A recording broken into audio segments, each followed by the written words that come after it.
Hello. Hello. I have to agree with Ryan that filming myself doing something nice kind of felt like trumpets instead of pennies.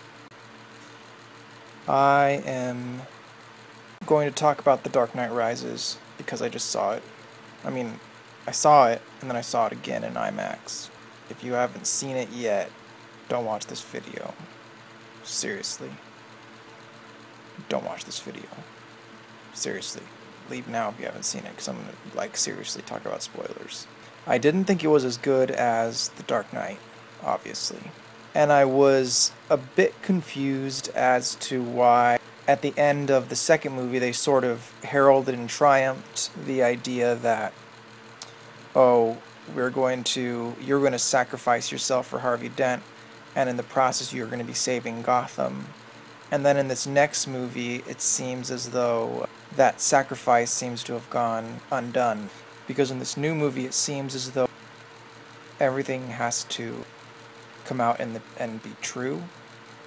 Whereas in the last movie, truth was something that they were dealing with. It just seemed to be some discontinuity between the second and third movie, whereas in the third movie, they sort of looked down on Commissioner Gordon for telling the lie and for keeping the lie alive, whereas at the end of the second movie, they seem to be upholding Commissioner Gordon in the sense that he was doing what was necessary for the greater good.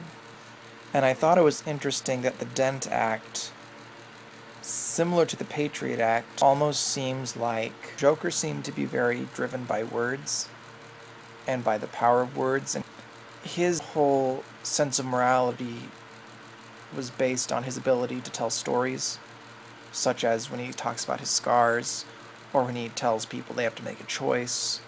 Whereas Bane is driven by a sense of visual thinking. Bane is, because so much of his body is covered either by his jacket or by his mask, really all that we know of Bane is the way he stands.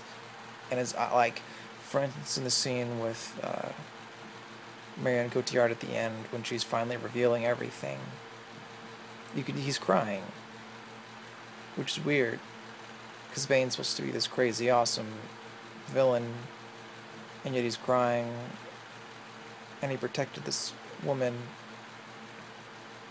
for all those years. Nolan also said that he was very moved by the silent movie era. And so in that sense, this movie is all about the picture and about creating moving images, which he did very well, especially the winter Gotham scenes were extremely moving. I think the thing that I took away the most the second time seeing it is that Bane, in the same way that Bane drops Batman into a prison with light at the top of it, Bane also sort of locks Gotham in a prison with a light at the top of it. And I think it's interesting that Batman's experience is a microcosm of Gotham's experience, and Gotham almost becomes a character into of itself in the movie, in the sense that as Batman was not supposed to be able to get out of the pit, it was, in the words of Bane, impossible.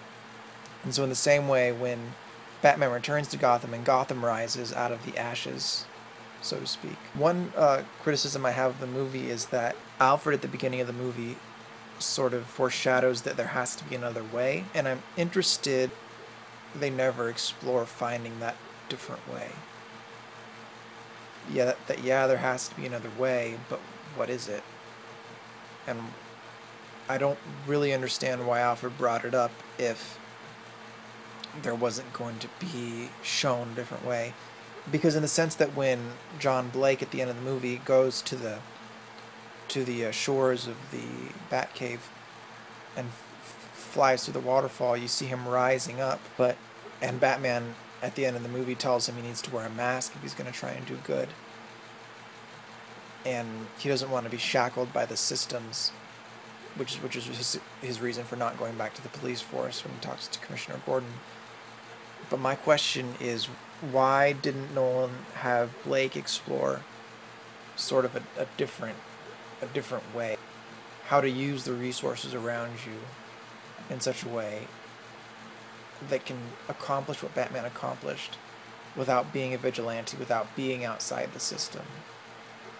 In closing, I think that the movie was a microcosm of something much larger.